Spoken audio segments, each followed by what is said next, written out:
Hey everybody! Special thanks to our sponsor, Kinetic Impact Airsoft, and their upcoming event, Corporate Wars Blood Money 2.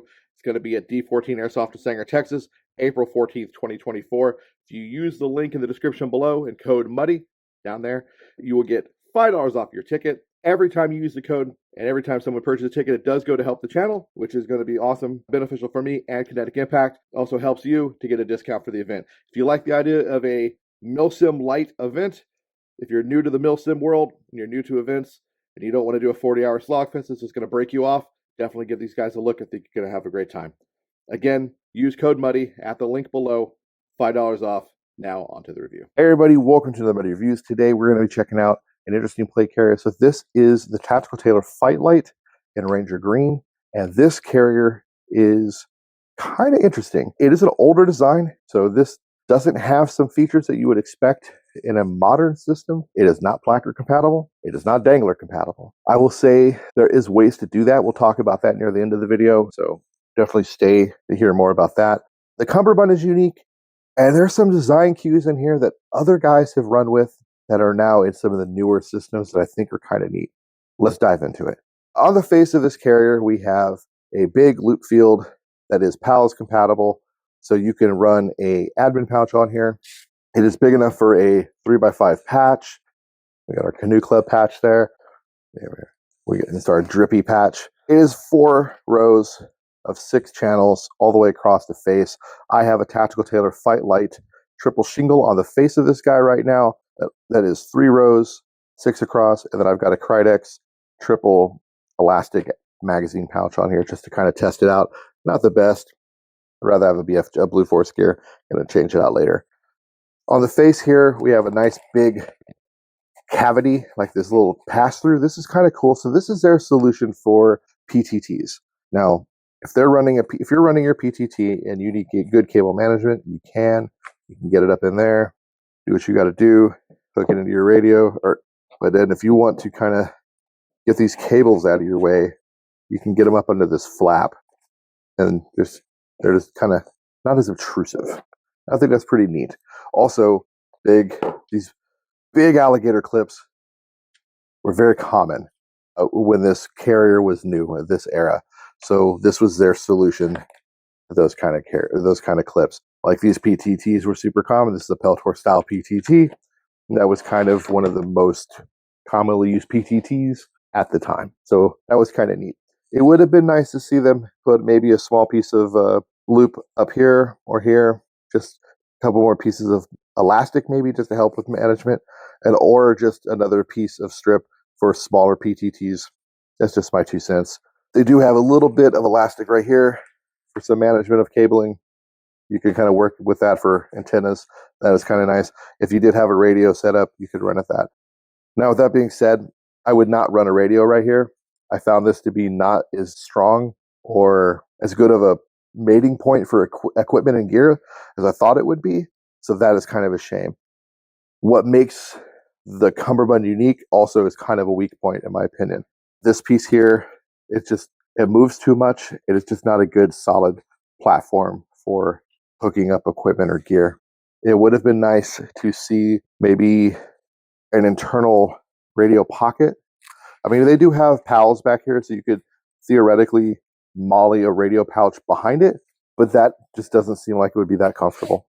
The Cummerbund is really unique. We're going to talk about that now.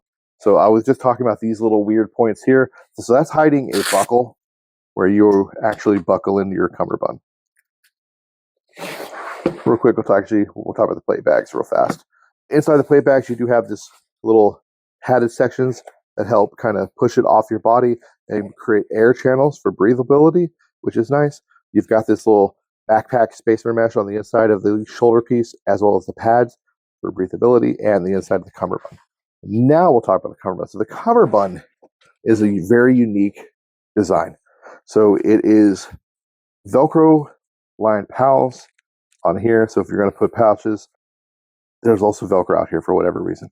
I didn't find anything that I saw that stood out on their website. I'm sure there may have been a piece of equipment or an accessory that was around at the time. Maybe it's not available on their site anymore, and that's why they went with this loop here. But you can still molly regular pouches there if you need to on the Cummerbund. But the cummerbund adjusts by Velcro. It's kind of neat. So I don't know if they made different panels that you could Velcro on and off. Maybe they had like mission specific panels that you could Velcro on and off this guy and do. So I really don't know. I wish I did. I wish I had this brand new. It does have some give back here, some elastic breathability. I do like that. And then it connects back here by 2 malice clips. That's kind of unique, a little weird, but kind of cool. But that's also kind of sucks because that means you can't really use this you can't put a different cummerbund on here. You are stuck with Tactical Tailor's proprietary cummerbund system. Backplate bag's kind of nice. Very similar to the front. You've got the 4-channel, 6 across Powell's field on the back, so you can put pretty much any hydration back here you want. You can put a Yodi on here. You can molly it straight on. Same kind of loop field on the back for IFF. But then also the drag handle sewn all the way down each side of the plate bag. And then you have these multiple channels here that you could use for weaving cables in, which I thought was kind of cool. Haley actually does something very similar with like 550 cord on the outside of his plate bags on his thorax, which I thought was kind of neat. Shoulders, they terminate into the rear back here by the 2 buckles. That's how you kind of get into them. And then the shoulder pads are decently padded. They're okay. They're not amazing. They're not bad. They're just kind of somewhere like eh. They do have some elastic for cable management on the outside of them. And then to adjust the shoulders, you unvelcro and then weave it through the buckle and adjust as necessary. Not a bad setup, just kind of old.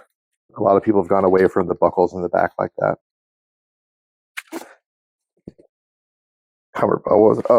So the cummerbund, you can't use anything else with it.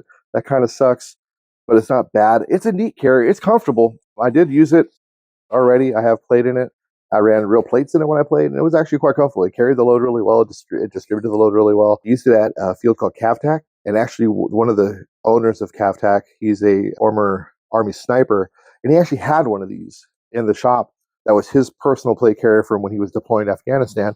It was actually an ATAX AU, and he loved it. He actually thought it was a great carrier, so he noticed mine. I was like, oh, hey, check it out. And we were talking about him, and he gave me some just like pointers on what he liked about it and what he didn't.